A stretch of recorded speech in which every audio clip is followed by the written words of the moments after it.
नमस्कार दोस्तों। तो आज का यह वीडियो बहुत ही खास होने वाला है। आज की इस वीडियो में सीखेंगे एनालॉजी चैप्टर से कुछ महत्वपूर्ण क्वेश्चन जो बार बार कंपटीशन एग्जाम में पूछे जाते हैं। तो चलिए वीडियो को स्टार्ट करते हैं। हाँ, एनालॉजी चैप्टर से 3 प्रकार के क्वेश्चन पूछे जाते हैं।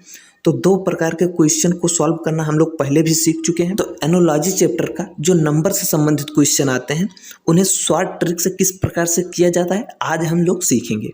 तो चलिए पहला क्वेश्चन देखते हैं। तो देखिए पहला क्वेश्चन कुछ इस प्रकार से, देखिए जिस प्रकार से 2 का रिलेशन 8 से है उसी प्रकार 4 का रिलेशन किस संख्या से होगा, यही हमें फाइंड आउट करना है। तो कब फाइंड आउट होगा? जब 2 और 8 के बीच में रिलेशन पता हो जाएगा कि रिलेशन क्या है। तो चलिए सबसे पहले उसका रिलेशन जान लेते हैं, क्या रिलेशन बन रहा है। तो देखिए अगर 2 से 8 हुआ है तो कैसे होगा। देखिए 2 को अगर हम 4 से गुणा कर देते हैं, किससे? 4 से, तो 8 हो जाता है। फिर देखिए 4 को भी हम 4 से गुणा कर देते हैं तो 16 हो जाता है, लेकिन ऑप्शन में हमें 16 नहीं दिखाई दे रहा। तो ये इस प्रकार से नहीं हुआ, इसका कुछ अलग लॉजिक है। तो देखिए ये कुछ इस प्रकार से कर दिए। जैसे देखिए 2 से हुआ 8, तो अगर हम 2 का क्यूब कर देते हैं तो 2 का क्यूब कितना होता है? 8 होता है। तो यहाँ लिख दिया 8। फिर देखिए 4, तो 4 का क्यूब कितना होता है? 4 का क्यूब कितना होगा? 4 चौका 16, चौके 64, तो क्या हो जाएगा? 64। आगे होगा 64 और ऑप्शन नंबर डी हो जाएगा हमारा करेक्ट। तो देखिए इस प्रकार से कुछ इसका रिलेशन बन रहा था। तो चलिए अब अगला क्वेश्चन देखते हैं। तो चलिए अब दूसरा क्वेश्चन देखते हैं। देखिए 144 और 10 के बीच में क्या रिलेशन है, ये जब पता होगा तभी हम फाइंड आउट कर पाएंगे कि 169 का रिलेशन किस संख्या से होगा। देखिए अगर ये है, देखते हैं, तो ये है स्क्वायर। किसका स्क्वायर? ये 12 का स्क्वायर है। तो देखिए ये है 12 का स्क्वायर। अगर 12 में से हम 2 घटा देते हैं तो हो जाता है कितना? 10। तो ये आगे लिख दिया है 10। फिर इसे भी देखिए तो ये भी है स्क्वायर, और ये किसका स्क्वायर है? ये है 13 का स्क्वायर। तो 13 में से भी हम 2 घटा देंगे, तो 13 में से 2 घटाएंगे कितना होगा? 11।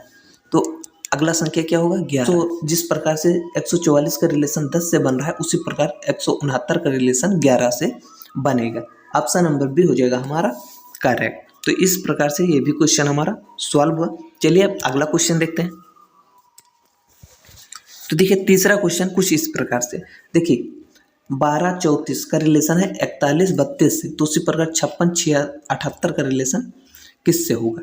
जब ये पता होगा कि इसके और इसके बीच में क्या रिलेशन है तभी हम आगे कर पाएंगे। तो चलिए पहले यही जानते हैं। तो देखिए यहाँ पर क्या है? 1234 और यहाँ पर देखिए 4132 हो गई। तो क्या आपको कुछ कॉमन लग रहा है? देखिए लास्ट वाली संख्या जिससे 4 उसे लाकर यहाँ क्या कर दिया? पहले कर दिया। बाकी ये जो तीनों है 1 2 3 उसे उसी प्रकार से पीछे लिख दिया है।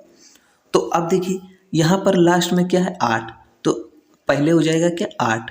फिर देखिए ये तीनों संख्या उसी प्रकार से लाकर लिख देंगे, जैसे 5 6 और 7। तो इस प्रकार से अगला नंबर ये हो जाएगा 85 67। तो ऑप्शन नंबर कौन सा सही होगा? देखिए 85 67 किस में है? ऑप्शन नंबर डी में है। तो 85 67 ऑप्शन नंबर डी हो जाएगा हमारा करेक्ट। तो चलिए अब अगला क्वेश्चन देखते हैं।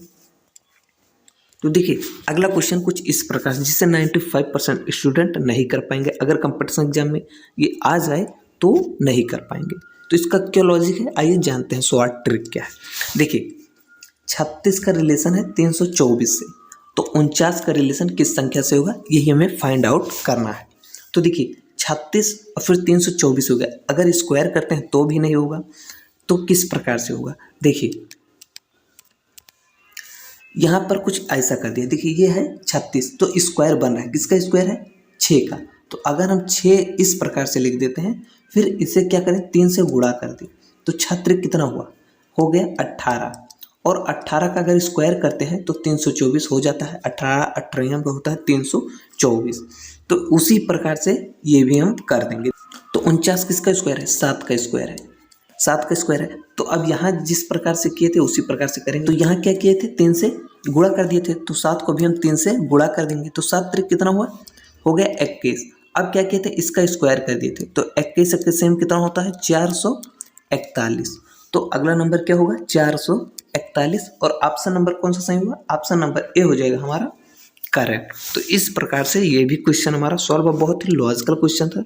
95% स्टूडेंट ऐसे क्वेश्चन को नहीं कर पाते हैं। तो अब आपको तरीका पता हो गया, ऐसे भी क्वेश्चन को आपको देख लेना है। एक बार क्या करना है, वर्गमूल निकाल लेना है, फिर उसके बाद 3 से गुणा करके फिर जो संख्या है उसका स्क्वायर किया है। तो इस प्रकार से भी क्वेश्चन को सॉल्व किया जाता है। चलिए अब अगला क्वेश्चन देखते हैं।